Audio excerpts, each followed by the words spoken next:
Welcome to Motoring Today, the Philippines' premier and longest-running weekly motoring news and features TV and online magazine. I'm Ray Louie Gamboa. And I'm Susie Gamboa. Here are this week's features to watch out for.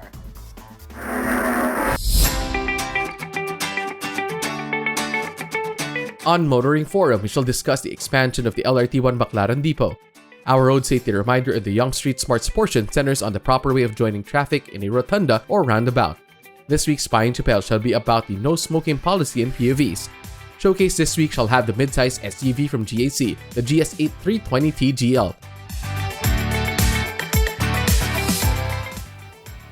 All these plus the latest news in transportation and traffic management, as well as developments in the automotive industry, are on this week's edition of Motoring Today.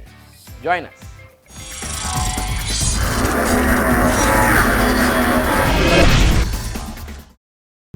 Ambition.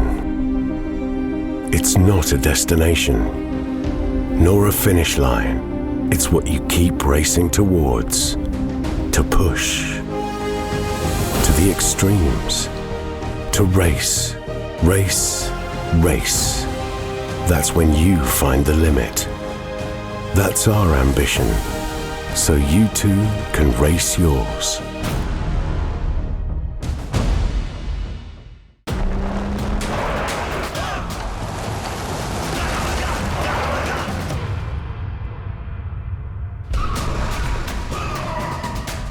The Mitsubishi Strada Athlete, confident to the core.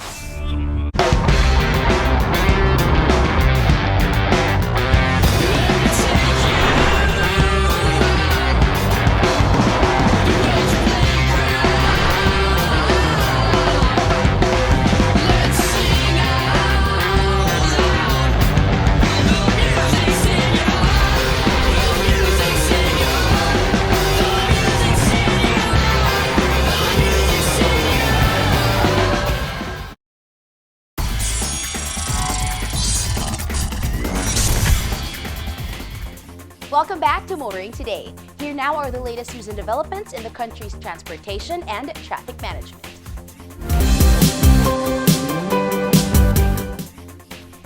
The North-South commuter railway system remains on track towards completion. The first batch of train sets has arrived and more have been ordered.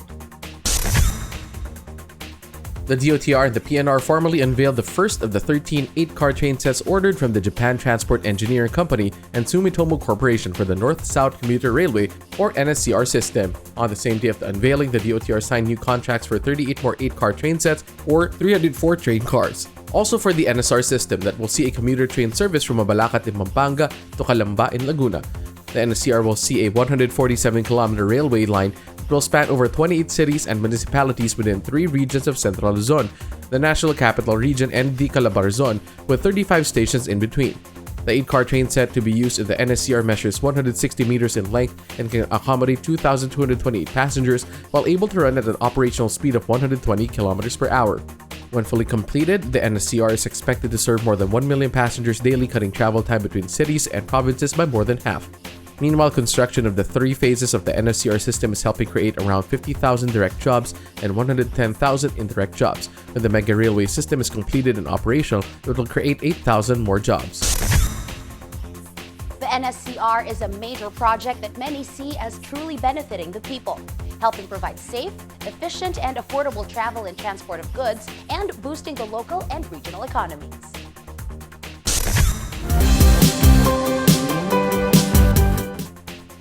Authorities appear to be looking at more subsidies for the transport sector to help ride out the spike in fuel prices. The LTFRB has announced that fuel subsidies in the amount of 6,500 pesos per unit have already been released to those qualified and have signed up for the Pantawid Pasada program. The Pantawid Pasada program was first established as one of the many initiatives undertaken by the government to help the transport sector. The drivers and operators overcome the effects of the COVID-19 pandemic, including capacity restrictions. Now that restrictions are being eased and public transport sector is back and operating at 100% capacity, authorities are using the Pantawid Pasada program to help them cope with rising fuel prices. The LTFRB is now working to get more PUV drivers and operators to get registered under the fuel subsidy program. Similarly, authorities are looking at the Service Contracting Program or SCP to also help transport operators and drivers cope with rising fuel prices. The SCP was first conceived to help transport operators and drivers by providing subsidies to help offset the reduced capacity under COVID-19 quarantine restrictions and later help to provide free transportation to medical and other frontliners. The transport sector has made it known to authorities that they hope the fuel subsidies will continue.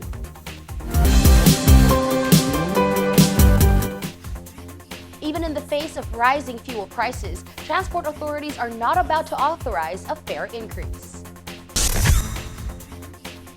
The Russian invasion of Ukraine saw prices of fuel rise all over the world. In the Philippines, the price of diesel, the main fuel used by the transport sector, rose to historic levels, even becoming as expensive as gasoline. Transport groups immediately sought relief from the LTFRB, petitioning for a provisional 1 peso increase in the minimum fare of 9 pesos for the first kilometers, even as its main petition for a larger fare increase is being heard. Even before the rise in fuel prices, Juan Utak, Pasang Masda, Altadap, and Acto had petitioned for an increase in the minimum fare from 9 pesos to 14 pesos, while another group, the LTOP, sought for a 6 peso increase. Ahead of the hearing on the main petition for hefty fare hikes, the LTFRB denied the petition for a 1 peso increase in fare, saying that while it recognizes the clamor of transport sector to raise fare, it cannot be insensitive to the plight of Filipinos every time an increase on the prices of the commodities occur as a domino effect of fare increases. The LTFRB also noted that the position of the National Economic Development Authority that any fare increase would fuel inflation, cause price of commodities and services to rise while reducing the purchasing power of the general public. Authorities are in a bind with regard to fuel price hikes and fare increases and are now looking at subsidies to help the transport sector overcome this new crisis.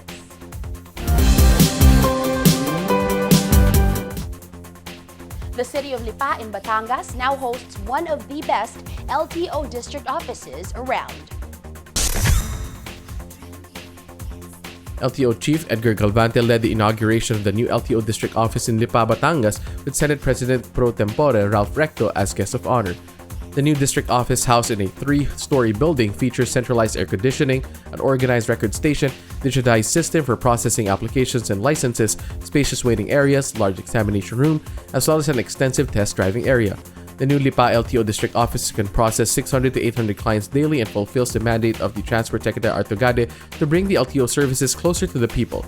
The Lipa LTO district office is expected to benefit nearby communities of Malvar, Balete, Santo Tomas, San Jose, and Cuenca. During the inauguration, ASEC Galvante encouraged the officials and rank and file of the district office to provide the kind of efficient and expedient public service that the new building and facilities call for.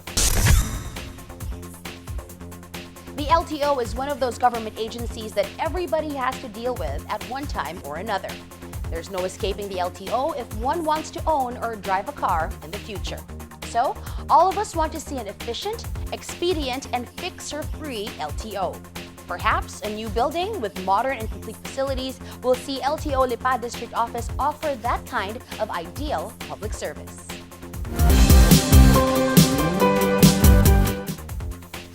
Those are the latest news and developments in transportation and traffic management. Coming up next is Motoring Forum, brought to you by Suzuki Philippines.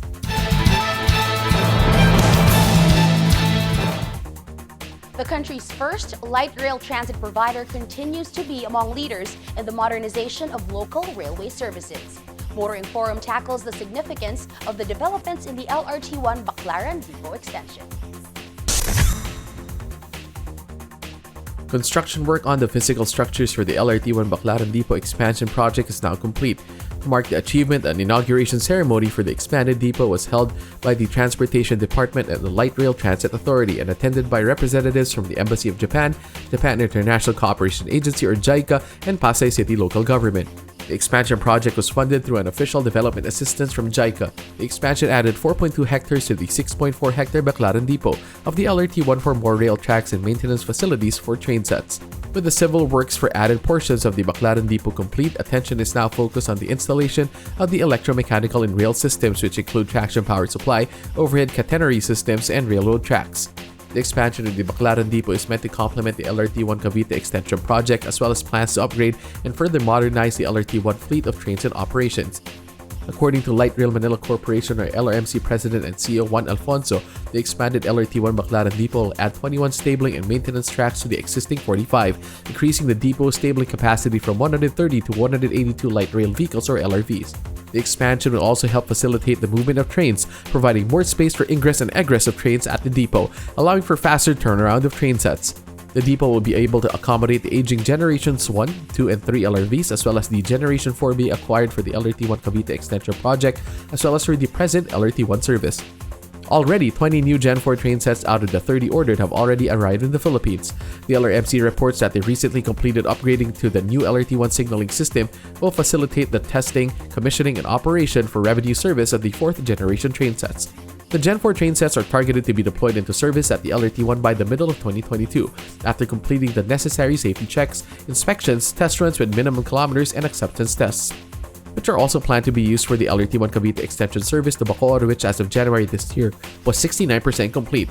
During the inauguration of the expanded Baclaran Depot, Alfonso said the LRMC shares the vision of the government to modernize the country's railway systems and to raise the bar of service excellence in public transport. The LRT-1 is the oldest of the Metro's modern light rail transit systems. But with the rehabilitation and upgrading of rail facilities, the laying of new tracks, the installation of brand new signaling equipment, as well as the acquisition of the latest generation light rail vehicles, it should remain as among the most advanced. That's our Motoring Forum this week, courtesy of Suzuki Philippines.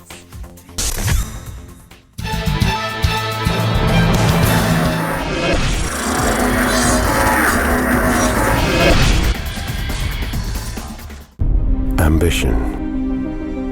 It's not a destination, nor a finish line. It's what you keep racing towards.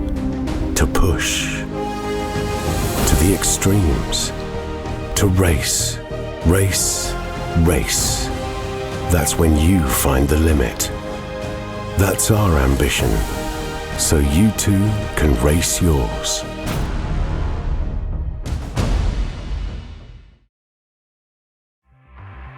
Suzuki Ertiga.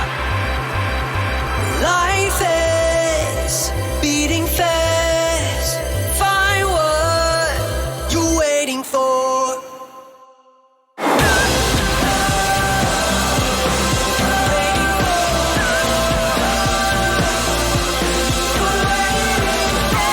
Seven-seater in style.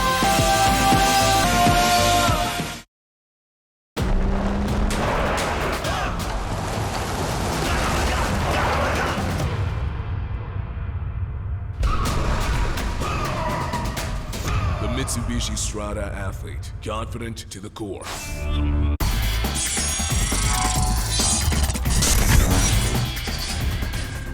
You are back with us here on Motoring Today. In line with our lifelong commitment to promote road safety, here is this week's road safety tip in cooperation with Toyota Motor Philippines. When you're about to enter a runabout or rotonda, paunahin muna ang mga sasakyan na kasalukuyan ng tumatakbo dito. When it's already safe to do so, saka ka pumasok. Always be aware of your surroundings at huwag magmadali.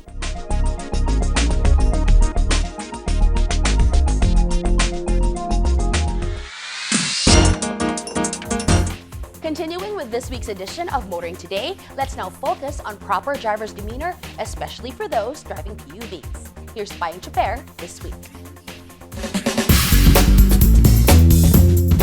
Payong Chuper lang, kaibigan. Ako si Alejandro Luico, isang kapwa niyo Chuper. Huwag nang ipilit magsakay ng pasahero kung hindi nakasya. Ang bawat pampasadang sasakyan ay mayroong tinatawag na passenger limit o bilang ng mga pasahero na magkakasya. Kapag puno na, iwasang magtawag pa ng ilan at ipagsiksikan. Tandaan din na bawal maglagay ng ekstra bangko sa gitna ng pampasadang sasakyan. Palaging isipin na mahalaga rin na komportable ang ating mga pasahero. Ito po si Alejandro Loico, Payong Super lang, kaibigan mula sa inyong kapwa nyo, Super.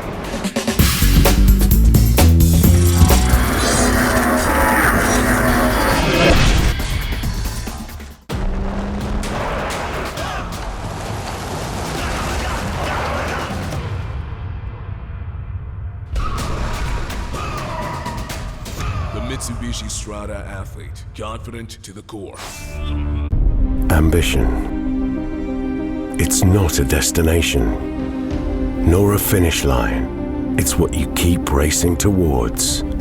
To push. To the extremes. To race. Race. Race. That's when you find the limit. That's our ambition. So you too can race yours.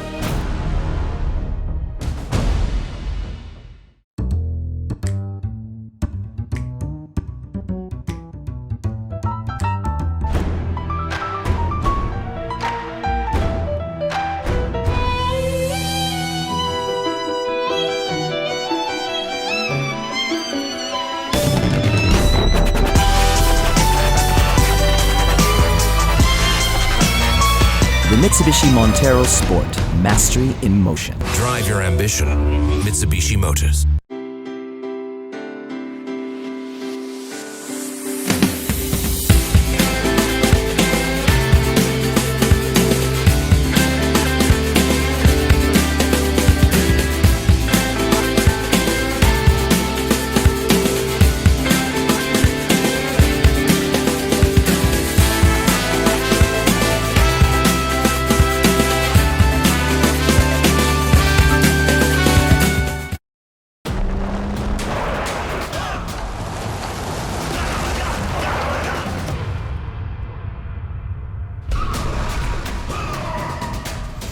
Mitsubishi Strada athlete, confident to the core.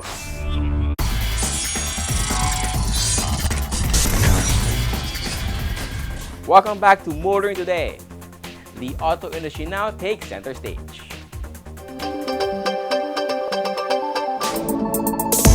The Suzuki Swift has gotten a good refresh inside and out.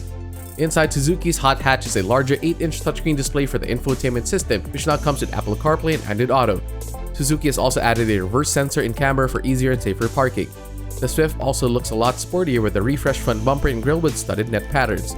The added features and the exterior makeover give truth to what Keiichi Suzuki, Vice President and General Manager for Automobiles, said, "The Swift is one of our products designed to be an everyday companion and a sure standout on the road." Meanwhile, Suzuki dealerships are taking turns showcasing custom variants of the Suzuki Dzire and the Carry. In collaboration with partner Centro Manufacturing Corporation, Suzuki Philippines came out with the Carry Ambulance, equipped and configured to become a great partner vehicle for hospitals and clinics. Then there's the Carry Lineman, accessorized with gear, equipment and tools such as the cab connector, ladder rack, toolbox, mesh wire. The Carry Lineman is a versatile vehicle for various businesses. Also to be showcased at dealerships is the Dzire G8 Taxi that comes with CAN bus interface with wiring harness, taximeter, LED for hire sign, and top light. Suzuki wants to have these customized utility vehicles visible and accessible to more people through displays at dealerships.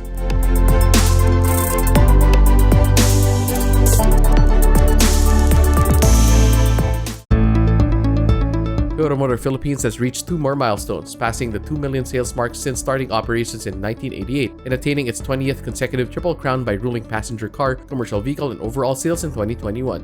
Toyota believes that these significant milestones are not all about the numbers. According to TMP President Atsuhiro Okamoto, more than just selling cars, it is about addressing people's mobility needs. Toyota also assures customers that it will continue to provide them flexibility, connectivity, convenience, all with the goal of producing mass happiness for all. Okamoto-san also pointed out that through the years, Toyota has been placing greater importance to improving customer service, value chain offers, and overall Toyota ownership experience. Toyota's successes also go beyond the automotive company itself. TMP operates the largest car manufacturing and assembly plant in the country, contributing to the advancement of automotive manufacturing and providing livelihood to over 60,000 employees in the entire value chain.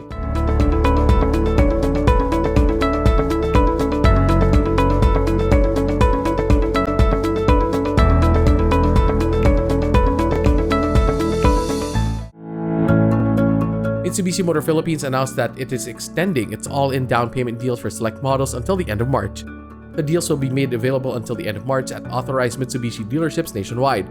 The automaker said there is a Mitsubishi vehicle designed to meet both wants and needs of its customers, whether they are prepared to go back to the office, venturing into a new business, or planning out-of-city family getaways.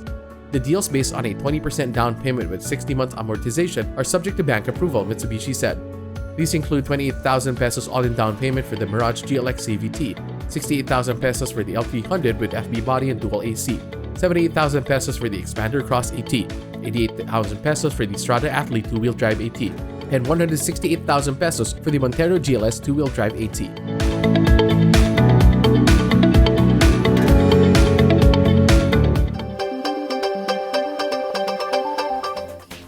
Our Car of the Week is next on Showcase, courtesy of Prudential Guarantee.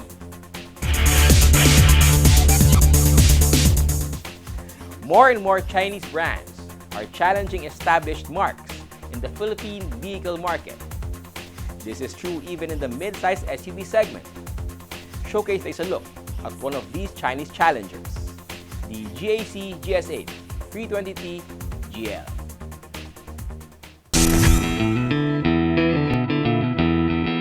GAC Motor Philippines first brought in the GS8 to do battle in the mid-size SUV market back in 2018. The GS8 had the classic SUV look and dimensions that slot smoothly into the segment: 4,810mm long, 1,910mm wide, and 1,770mm tall, with a 2,800mm long wheelbase.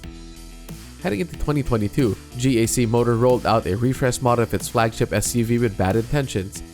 The exterior upgrades give the GS8 more cred as a proper SUV, with the larger intake vents with chrome trim and the front bumpers, as well as the skid plates, which are done in silver, the mudguards, shark fin antenna, utilitarian roof rails, and 19-inch alloy wheels strapped by 245/55 R19 tires. But the exterior upgrades are more than just aesthetics. GAC added premium stuff to its midsize SUV: LED auto headlights with follow me home function, LED tail and brake lights, LED daytime running lights. The power folding and adjusting side mirrors with integrated signal indicators are heated and even feature automatic folding and memory function. The front windshield wipers turn on when sensing rain. The panoramic sunroof comes with power sunshade, the liftgate is powered and can be opened with foot or hand motion. And the GS8 features privacy glass, something found mostly in high-end vehicles.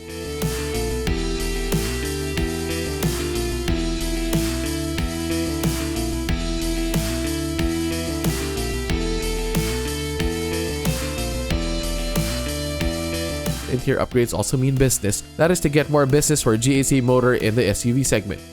The GS8 dash features piano black finish but accented with wood trim. The instrument panel comes with a meter panel with 7-inch trip computer. The seats, set for 7 in 232 configuration, are upholstered in Alcantara leather. The front seats are heated and ventilated and power adjust 8 ways for driver and 4 ways for front passenger. The second row seat for 3 splits and slides 60/40 and features lumbar support. The third row seat for 2 splits and folds flat 50/50 to provide additional space for cargo. The leather trim steering wheel is also heated and comes with controls for audio and multi-information display and cruise control. But this is not all the comfort and convenience of driving or riding the GS8. The GS8 320T GL comes with a remote keyless system that locks the SUV when driver goes beyond 3 meters with the key fob. It unlocks the doors when the key fob comes within a meter of the vehicle. The 3-zone climate control system with ion filters ensures everyone in all 3 rows of seats is comfortably cooled during the drive. There is a separate control for the air conditioning in the second row of seats, as well as a 5-volt USB port and electric outlet.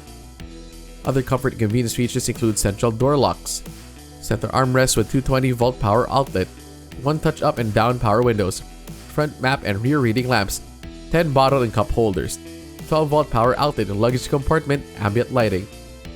The infotainment in the GS8 is described as premium by those who consider the Harman Kardon 6-speaker system it comes with as high-end. It comes with a 10-inch touchscreen display, navigation, Apple CarPlay connectivity, Bluetooth, USB port, hands-free phone system. GAC Motor offers 2 variants of the GS8, the GE Sport 2-wheel drive and the GL 4-wheel drive. Both are powered by a 1,991cc turbocharged engine capable of generating an output of 199 horsepower at 5,200 revolutions per minute and 320 Nm of torque from 1,750 RPM to 4,000 RPM. In the GS8, the engine is mated to an iSyn 6-speed intelligent all-wheel drive gearbox. Paddle shifters on the steering wheel allow driver to have greater control over gear shifts. The GS8 rides and handles as well as most SUVs with well-tuned suspension systems featuring front independent McPherson struts and multi-link beams in the rear. The brakes use the disc on all four wheels, ventilated in front. GEC Motor has also equipped the GS8 320T GL with an extensive and impressive list of safety and driver assist features and functions. The GL arrived with 10 airbags, seatbelts for 7, ISOFIX child safety seat anchors, child safety door lock. It is equipped with a rear view camera, 360-degree surround view parking system, and 8 front and rear parking sensors. Other safety and driver assist features include electronic stability program, hydraulic brake assist, hill start hold control, hill down assist control, lane departure warning, tire pressure monitoring system. For security, there is the theft deterrent and engine immobilizer systems. Overall, the GAC GS8 320T GL is equipped and designed to hold its own against the competition in the segment.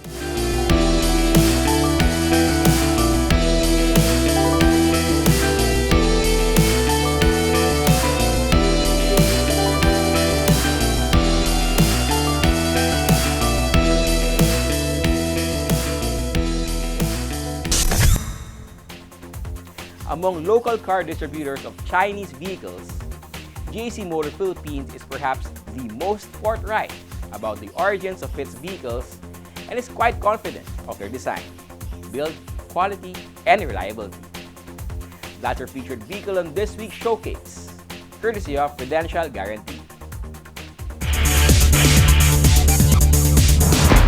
Drive worry-free with Prudential Guarantee's auto insurance program with a free 24-hour nationwide roadside assistance included with your comprehensive auto insurance. Rest assured, we'll take care of you and your car wherever you are. Prudential Guarantee's auto insurance program, 100% worry-free driving.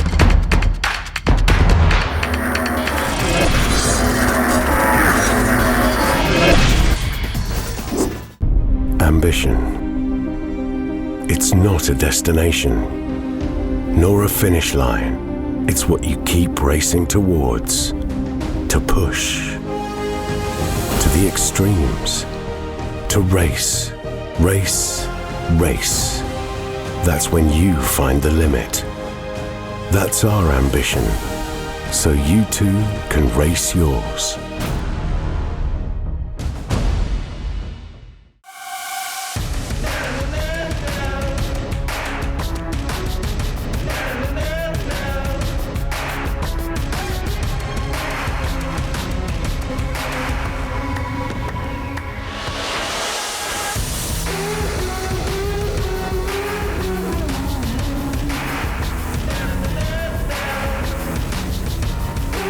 All-new Isuzu UX. Take the lead.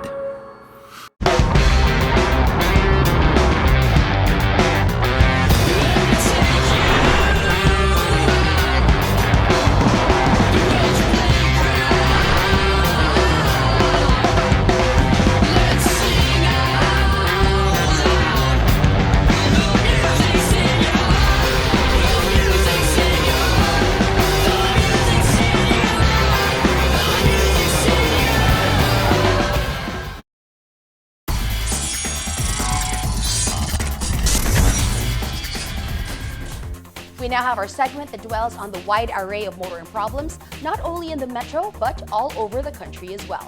This is where we present problems referred to us or we ourselves see and hope to fully find solutions for. Our public service segment is next. Digitalization is proved to be useful, especially in these COVID-19 times. In public transportation, authorities have long been adopted the use of non-contact payment options such as beep cards. We have been reporting the EDSA busway even before it became operational, including new developments as well as controversies that surround the exclusive bus lane even up to this point. In one of our Facebook posts, Dan Garcia expressed his observation on the implementation of beep cards. According to him, this mode of digitized payment has become optional when the free ride under the service contracting program has ended. He added that beep card terminals are either broken or shut down. Another follower, Floyd Rama, agreed and said that bus conductors or companies seem to not like the idea of beep cards. Camille Miskin, on the other hand, said that busway is okay for private drivers but not for bus operators and commuters.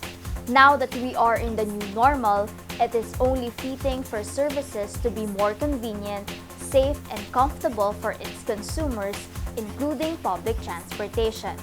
We hope to hear from concerned transport officials on what they intend to do or improve on the EDSA busway system. That's our public service segment this week. Should you yourself encounter motoring problems that need immediate attention, please feel free to contact us. See the details being flashed on your screen. And that's the week that was in motoring. Thank you for joining us. Also, please don't forget to check us out on social media. Until next week here on Motoring Today, now on its 35th year of continuing service to the general motoring public with a lifelong commitment to promote road safety. On behalf of our dad, Butch Gamboa, I'm Ray Louie Gamboa. And I'm Susie Gamboa. Happy motoring!